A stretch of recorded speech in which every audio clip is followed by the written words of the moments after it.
Hello guys, kumusta na?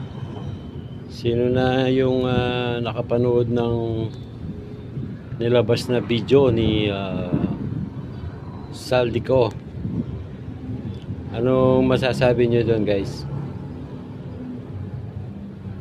Posible ba na peke lang yan or AI yung sinasabi ng Malacanang? O may pawang katotohanan kaya?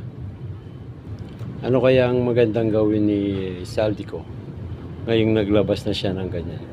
Pero balita ko nagkaroon na siya ng ng warrant of arrest yata na nakipag-coordinate